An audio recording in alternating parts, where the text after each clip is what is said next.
तो जैसे जब रेडियो में शो करते हैं तो हिंदी इंग्लिश दोनों ही, अंताक्षरी में मोस्टली हिंदी में बातचीत की जाती है, साथ में इंग्लिश में भी बीच में बोला जाता है ताकि लोगों को समझ में आ जाए जिनको अच्छे से हिंदी नहीं आती। लेकिन जब जॉब करते हैं प्रोफेशनल वर्क प्लेसेस पे मोस्टली इंग्लिश बोली जाती है, लेकिन बहुत सारे इंडियन फ्रेंड्स भी होते हैं वहां पे, तो लंच टाइम में या जब आप साथ में बैठे हैं आपके पास खाली टाइम है तो हिंदी में बात की जाती है। तो डिपेंड करता है माहौल कैसा है। आप हिंदी में बोलना चाहें तो बोल सकते हैं। अगर इंग्लिश आपको लगता है कि सारे जो हैं अलग तरीके के लोग हैं जो हिंदी नहीं समझ सकते हैं, तो फिर इंग्लिश में ही बात की जाती है। ओके, मैं जूली की तरफ सवाल लेकर आती हूँ। हमारे दर्शक जब आप दोनों को देख रहे होंगे तो उनको बिल्कुल आपके पहनावे से, आपकी भाषा से, आप कितनी खूबसूरत हिंदी बोल रही हैं, जबकि आपको सालों हो चुके हैं वहां रहते हुए। अब तो शायद एक्सेंट भी बदल जाता है, लेकिन आपकी हिंदी को सुनकर मुझे बिल्कुल भी इस बात में दो राय नहीं है कि आपने अभी भी अपनी हिंदी को उसी तरह से अपना रखा है जैसे एक बच्चा अपनी माँ के सानिध्य में आके उतना ही प्रेम और स्नेह महसूस करता है। और आपके अटायर को देखकर दर्शकों को बिल्कुल ये भान हो गया होगा कि आज तो पूरी तरह से भारत को याद किया जा रहा है मिली जुली के जरिए। मैं आपके बिल्कुल, पास हाँ, आ जाती बिल्कुल। हूँ। मैं बहुत देर से अटलांटा से जो हमारे साथ जुड़ी हुई हैं, और ये जरूर जानना चाहूंगी मैं कि परिवार के अन्य सदस्य भी वहां पहुंच चुके हैं। आपका आखिरी बार इंडिया की तरफ आना कब हुआ था? अभी लकीली हम लोग अभी लौटे हैं इंडिया से। ओह। दिसंबर 18 को हम लोग वेडिंग्स में गए थे, तो भोपाल में भी थे और रायपुर में भी थे और हम्म। लखनऊ भी गए थे। तो हम्म। काफी बहुत अच्छा एक्सपीरियंस रहा। और इस बार हम इस साल एक्चुअली 2 बार गए इंडिया, मार्च में हम्म। भी गए थे और अभी हम्म। फिर से दिसंबर में होके आए हैं। तो हम्म। इंडिया का रुख तो जब भी मौका मिलता है करते रहते हैं। और जितना ज्यादा मौका मिलेगा, बुलाएंगे जितने अपने उतनी बार हम जाएंगे। कभी कभी लगता है वहां अपने रहने वाले समझते हैं कि हम लोग ही नहीं आना चाहते, ऐसा नहीं है, हम ऐसा लोग नहीं। बहुत मिस करते हैं। और जितना मौका मिलेगा उतना आएंगे, और जितना वो प्यार से बुलाएंगे हम प्यार से आएंगे, कोशिश करेंगे। या बिल्कुल, हम भी आपको बार बार प्यार से आवाज देंगे जब भी हमें लगेगा कि किसी विषय पर हमें आरजे मोहतरमा से बात करनी है तो हम उनको जोड़ेंगे। अच्छा, बिल्कुल। ये तो आरजे हैं, आपने किसी प्रोफेशन को अपना रखा है वहां पर? जी हाँ, हम एक्चुअली शुरू में आए तो काफी सीखना पड़ता है। एक छोटी हम्म। सी बात है कि जब आप अपने देश में पल बढ़ रहे होते हैं तो आपको लगता है आपको सब आ चुका, आपको पढ़ हम्म। लिया, आपने ग्रेजुएशन कर लिया, आपके फ्रेंड्स हैं, आप शॉपिंग कर सकते हैं, आप सब जगह गाड़ी चला सकते हैं। लेकिन एक छोटा सा डिफरेंस हमने फील किया, जो कि बहुत बड़ा डिफरेंस हो जाता है जब आप अपने देश को छोड़ के बाहर जाते हैं, कि आपको छोटी छोटी चीजें सीखनी पड़ती हैं। आपको मतलब काफी चीजें पता नहीं होती, एक्सेंट इश्यूज भी होते हैं, ड्राइविंग आपको सीखनी अलग ढंग से पड़ती है। और कैसे ग्रोसरीज खरीदनी है, हाउ टू एक्सचेंज, वो सब आपको सीखना। तो वो सब सीखा। फिर उसके बाद अपनी पहचान बनाने के लिए हमने यहाँ पे पढ़ाई भी की, मास्टर्स किया, फिर जॉब सर्च किया। Now I'm working in telecom company AT&T, American telecom communication, वाह। और उसमें as a business analyst. So I'm fortunate enough to get the opportunity and happy to be working for them. And वाह, yeah, I mean वो इंसान ही क्या जो वक्त से बदल जाए। तो क्या बात है। मुझे लगता है अपना कल्चर को बढ़ावा देते हुए हमने इस देश को भी अपनाया, यहाँ के हाँ। कल्चर को भी अपनाया, यहाँ के लोगों से भी प्यार और सम्मान पाया और दिया भी। और वही भावना से आगे बढ़ रहे हैं कि जब तक जहाँ रहेंगे सबको अपनाएंगे, और कोशिश यही रहेगी कि अच्छाई की तरफ बढ़ते जाएं, बुराई का अंत कर पाए तो बहुत फॉर्चुनेट होंगे। ईश्वर ने ये आपने मौका दिया है। आपने बहुत खूबसूरत बात कही है ना कि बुराई का अंत करते चले जाएं। क्या आपको इस बात की जानकारी है? अगर नहीं है तो मैं यहाँ से भारत में बैठकर आपको ये जानकारी पहुंचा देती हूँ कि 22 जनवरी को अयोध्या में श्री राम जी की प्राण प्रतिष्ठा होने वाली है। जी हाँ, उनकी स्थापना होने वाली है, ये मैं जानकारी आपको दे देती हूँ। तो जय श्री राम के साथ मैं बातचीत को आगे बढ़ाती हूँ। क्रांति जी, यहाँ पर हम आपसे कुछ कहना चाहते हैं। प्लीज। अक्सर देखा गया है कि ये जो आरजे का प्रोफेशन है ना, ये टेक ओवर कर लेता है। तो आरजे के साथ साथ हम प्रिंसटन पब्लिक स्कूल्स में भी काम करते हैं, तो वो हमारा मेन प्रोफेशन है। और आरजे का हमारा शौकिया प्रोफेशन है, जो हमें बहुत शौक था। बॉलीवुड का हम लोगों को बचपन से बहुत शौक था। अच्छा। तो जब न्यू जर्सी में आए तो बस सोचा क्या करें, क्या ऐसा करें जिससे कि स्टार्स से कनेक्ट हो, उनके संग पिक्चर्स खिंचवाने को मिले। तो फिर रेडियो स्टेशन का पता चला, और हमारे स्टेशन में बहुत सारे बॉलीवुड कलाकार आ चुके हैं, आते रहते हैं। तो वो शौक वहां से पूरा हुआ, लेकिन उसके साथ साथ हम स्कूल में भी काम करते हैं। वाओ। तो जो स्कूलों के साथ आप एसोसिएट हैं, वो क्या काम होता होगा? दैट मीन्स कि तो यहाँ पे तो आप असिस्टेंट टीचर बोल सकती हैं। तो मेन टीचर बनने का कभी उतना शौक नहीं था, वर्कलोड बहुत होता है। लेकिन स्कूल्स में मन था काम करने का, अप्लाई किया। तो यहाँ पे इंस्ट्रक्शनल असिस्टेंट बोलते हैं। तो हम लोग बच्चों को, डिपेंड करता है स्केड्यूल पे, 1-on-1 हेल्प करनी है या classroom aid as a helper रहते हैं। तो there is a teacher and then there is a assistant teacher. तो हम असिस्टेंट टीचर के तौर पर काम करते हैं। ओके। चूंकि संस्कृति शब्द मैं बार बार यूज कर रही थी, भारत को अमेरिका अलग कैसे बनाता है? मतलब हम दोनों के बीच में, आपको मैं ये बात जरूर कहूं कि माननीय प्रधानमंत्री नरेंद्र मोदी जी ने आप लोगों को यानी प्रवासी भारतीयों को राष्ट्रदूत कहा था। आप काइंड ऑफ ब्रिज है, ह्यूमन ब्रिज जिसको हम बोलते हैं, जो दो देशों को जोड़ने का काम कर रहे हैं, वो है प्रवासी भारतीय।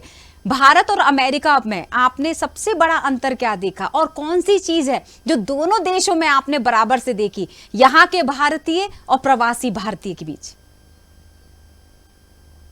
देखिए, दोनों देशों के लोग, देखिए इंसान और इंसानियत नहीं बदलती। देश भले बदल जाए, लोगों का संस्कार और कल्चर, खान पान, रहन सहन बदले, लेकिन हमने एक भावना साथ में सबकी एक सी देखी। अच्छे बुरे लोग हर जगह होते हैं, और इंसानियत सब में सेम होती है कि अपना प्यार बढ़ाओ, अच्छाई बढ़ाओ, बुराई का अंत हो। और अपना जो अपन मेहनत करके घर चलाते हैं, घर वालों को प्राउड फील कराने के लिए पढ़ते हैं, वो सारे सेम सब जगह होते हैं। हम भी जब वहाँ पल बढ़ रहे थे तो नहीं समझ आता था कि ऐसे भी होता है, लेकिन नहीं, हर जगह सेम है। और जहां तक दो देशों को जोड़ने की बात है, तो इंसानियत से बढ़कर क्या आप एक्सपेक्ट करेंगे लोगों से? ह्यूमैनिटी, लव, गुडनेस, अपनापन, सद्भावना, प्यार, अपनापन, इससे बड़ी आप क्या दौलत है आपके पास? बाकी सारी मटेरियलिस्टिक थिंग्स तो आएंगी चली जाएंगी, लेकिन इन सब चीजों के साथ आप अगर दो लोगों को, दो देशों को जोड़ पाएंगे, मेरा कल्चर, तुम्हारा कल्चर, ये सब नहीं होता है। सबको ह्यूमैनिटी एक कल्चर होना चाहिए, या ह्यूमैनिटी की एक किताब होना चाहिए, जहाँ पे हर एक देश में ये ना सिखाया जाए कि ये हिंदुइज्म है, ये इस्लाम धर्म है। ह्यूमैनिटी एक इन कॉमन कल्चर, एक लैंग्वेज, एक किताब होनी चाहिए, जिसमें लोगों को सिखाया जाए कि upon everything there is a humanity, kindness, love, affection, we need to help each other out, togetherness. तो ये सब फेड होता जा रहा है, जो कि कॉमन होना चाहिए हर एक देश में।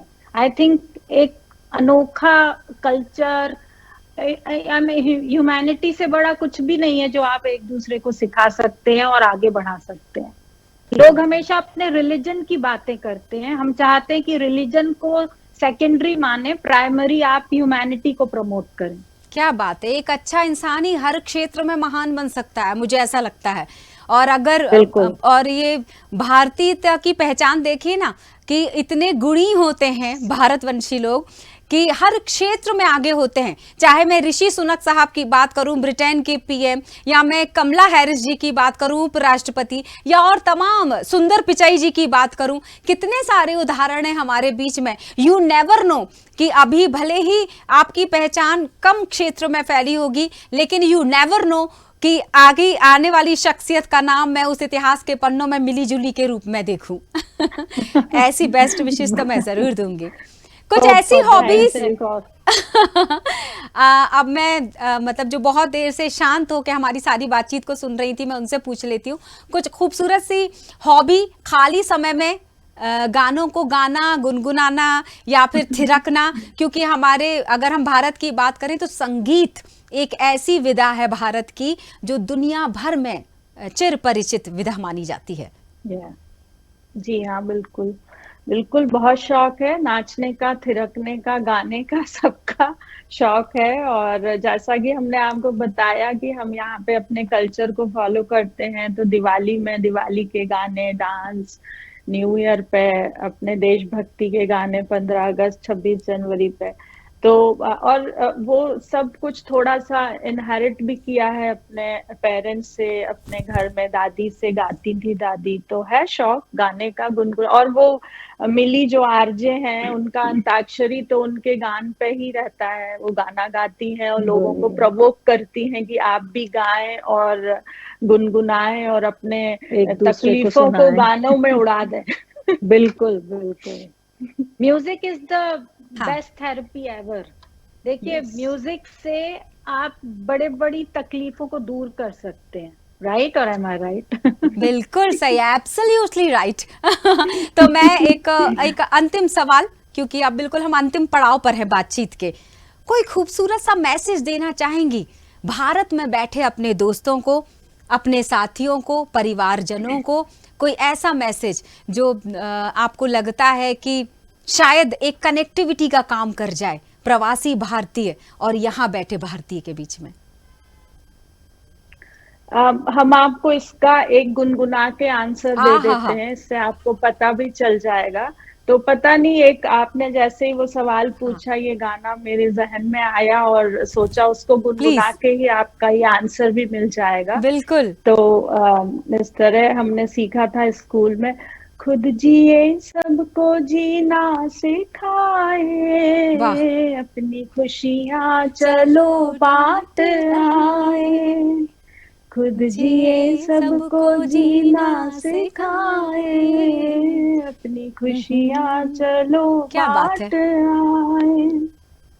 बहुत बढ़िया। और आपका कभी मौका मिला तो आपको पूरा गाना भी सुनाएंगे। नहीं, पक्का। लेकिन कार्यक्रम एक्चुअली मैं यही चाह रही थी कि एक खूबसूरत गाने के साथ हम तीनों मिलकर इस कार्यक्रम का समापन करते हैं और सारे प्रवासी भारतीयों को डेडिकेट कर देते हैं। आपने वो गाना सुना है, छोड़ो कल की बातें?